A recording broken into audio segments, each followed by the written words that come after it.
Police SI महादुर्नीति मामलार केबे आरंभ हो सीबीआई तदंत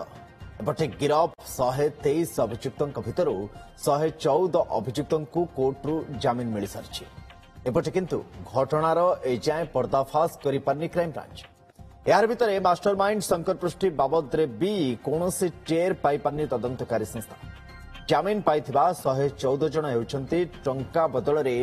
एसआई पदवी हातेबा विजयनगरम जाउथबा परीक्षार्थी ब्रह्मपुर स्वतंत्र विजिलेंस कोर्ट 50,000 टंकार बेल बॉन्ड और 2 जामिनदार बदल जामिन प्रदान कर मास्टर माइंड मुना महांती और अन्य 5 जन एजेंट को मिसाई मोट 9 जन एवं जेल अच्छा।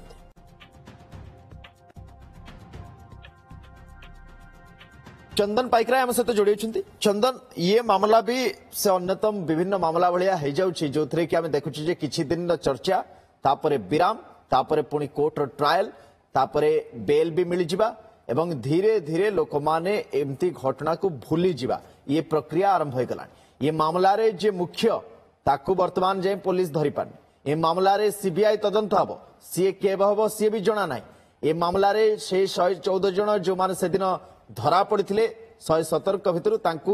जामिन दि जाए जदिव शर्तमूलक किंतु से भी दि जाए किंतु ये मामला भितर अनेक गुड़िए प्रश्नवाची एवं भी अच्छी जार उत्तर तो मिलूनी। देखो सबुठ बड़ कथा जे ये मामला रे वर्तमान जदि देखा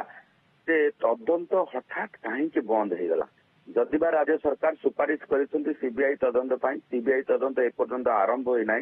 किंतु क्राइम ब्रांच हठात गोटे पॉइंट रे जाई कहीं माने अटकी गला अर्थात केवल मुन्ना महांती पर्यंत पहुंची पारा शंकर पृष्टिर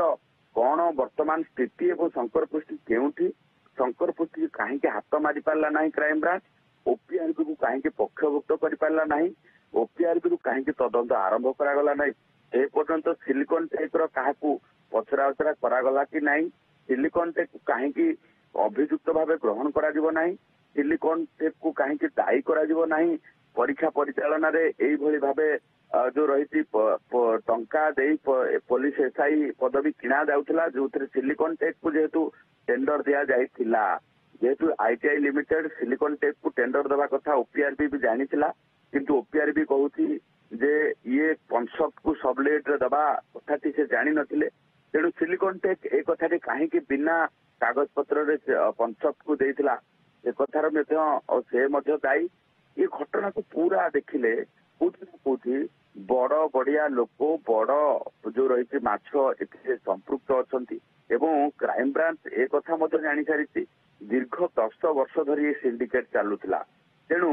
दीर्घ 10 वर्ष अन्य परीक्षा माने परिचालना करछंती तेणु अन्य परीक्षा जो परिचालना करछंती जो सरकारी पदवी पर परीक्षा परिचालना करछंती से परीक्षा रे माने एई भली भाबे बिक्री करछंती चाकरी बिक्री करछंती तेणु एभली क्षेत्र रे राज्य क्राइम ब्रांच गोटे पॉइंट रे जाई रही जिबा ये वर्तमान संदेह सृष्टि करुछि जे एथिरे संपृक्त थिबा बड़ बड़ माछ को हे तो खसई देबा पई चेष्टा चली किंबा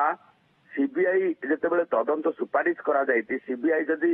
जदि शीघ्र तदंत न करे अनेक समय देखा जाइति जे सीबीआई बहु परे आसी तदंत करबा बेले को माने सेतबेले का किछि नथिबो माने तदंत को मैनिपुलेट करबा पई बा प्रमाण को हटेबा पई अनेक किछि कारसादी करा जाइथबो जो कथा को नै कि आपण आभास दउछ इंगित दउछ गोटे कथा आमे एठी मध्य उदाहरण स्वरूप रखिबु जे सीबीआई जेतेबेले चिटफंड तदंत कला सीसोर चिटफंड को नै कि सारा राज्य भी जानिछन्ति जे राज्य रे किभली भाबे सीसोर चिटफंड केलेंकारी करथिला एवं सेथिरे को माने संपृक्त थिले किंतु चिटफंड तदंत जेतेबेले सीबीआई कला बहु लेट रे करबा परे तथ्य प्रमाण सब गायब हो सारी जो चिटफंड रे अधिक किसी बाट जाई पारिला नाही ए पर्यंत तो जमाकारी मान को टंका मिली पारिला नाही तेणु से भली भाबे पुलिस एसआई केलेंकारी जो पुलिस एसआई परीक्षा केलेंकारी रे जदि सीबीआई बहु विलंब रे आसे अभियुक्त माने प्रत्येक दिन प्रमाण नष्ट करबा सेमानक संपृक्तिर छाप को लिभेवा कार्य रे लागिछंती तेणु एभली क्षेत्र रे सीबीआई जेतेबेले आसी पहुंचीबो से समय सीबीआई तदंत आरंभ करबा परे हुए तो सबू प्रमाण नष्ट कर दिया जाइथिबो जो आउ ବଡ ବଡିଆ ଲୋକଙ୍କର ସମ୍ପୃକ୍ତି ମିଳିବ ନାହିଁ ଏବଂ ଯୋଉ ସିଣ୍ଡିକେଟ 10 ବର୍ଷ ଧରି ଚାଲିଥିଲା ଯୋଉମାନେ ଚାକିରି ବିକ୍ରି କରିଛନ୍ତି କୋଉ ଚାକିରି ବିକ୍ରି କରିଛନ୍ତି ତାର ମଧ୍ୟ ଆଉ ଖୁଲାସା ହେଇପାରିବ ନାହିଁ କାରଣ 10 ବର୍ଷ ଧରି ଇମାନେ ପୂର୍ବ ଗଭର୍ଣ୍ଣମେଣ୍ଟରେ ପୁରା ଆକ୍ଟିଭ ଥିଲେ ଏବଂ ଏଇଭଳି ଭାବେ ଚାକିରି ବିକ୍ରି କରିଛନ୍ତି ତେଣୁ ଏ କଥା ମଧ୍ୟ ପଦାକୁ ଆସିବା ଦରକାର କେବଳ ଏସ୍ଆଇ ପରୀକ୍ଷା କେଳେଙ୍କାରୀରେ ଏମାନଙ୍କର ସମ୍ପୃକ୍ତି ଯେ ଅଛି ତାହା ନୁହେଁ ସମ୍ପୂର୍ଣ୍ଣ ଭାବେ 10 ବର୍ଷ ଧରିକି ଏମାନେ ଯେହେତୁ ପରୀକ୍ଷା ପରିଚାଳନାରେ ଏଇଭଳି ଭାବେ କରିଛନ୍ତି ତେଣୁ ଅପର ପକ୍ଷରେ ଓପିଆରବି ଯାହାର ଭୂମିକା ସମ୍ପୂର୍ଣ୍ଣ ଭାବେ ସନ୍ଦେହ ଘରରେ କାରଣ ବିନା ଓପିଆରବିର କୌଣସି ଅଫିସରର ସମ୍ପୃକ୍ତିରେ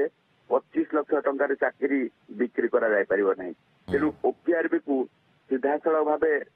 ସିବିଆଇ କିଭଳି ଭାବେ ତଦନ୍ତ ପରିସରଭୁକ୍ତ କରିବ ସେ କଥା ମଧ୍ୟ ଦେଖିବା କଥା ଅନ୍ୟପଟେ ତମାମ ପ୍ରଶ୍ନ ରହିଛି ଏ ପ୍ରଶ୍ନ ଗୁଡ଼ିକର ଉତ୍ତର କେବେ ମିଳିବ ତାକୁ ହିଁ ଅପେକ୍ଷା ଏବଂ ସମସ୍ତଙ୍କର ନଜର ଏବେ ରହିଛି ଯେ ଶଙ୍କର ପୃଷ୍ଟି କୁଆଡେ ଗଲା ଏପର୍ଯ୍ୟନ୍ତ କାହିଁକି ଧରା ପଡ଼ିଲାନି ଏବଂ ଏ ମାମଲା କୋଉ ଦିଗରେ ଆର ତଦନ୍ତ ଯାଉଛି କାହିଁକି ଅଚାନକ ସବୁକିଛିରେ ଶିଥିଳତା ପଡ଼ିଗଲା ଏ ତମାମ ପ୍ରଶ୍ନ ବି ଏବେ ଉଠି ଛିଡ଼ା ହେଉଛି ବହୁତ ବହୁତ ଧନ୍ୟବାଦ ଚନ୍ଦନ ତମାମ ସୂଚନା ଏବଂ ଅପଡେଟ୍ ପାଇଁ ନଜର ରଖିଥାନ୍ତୁ।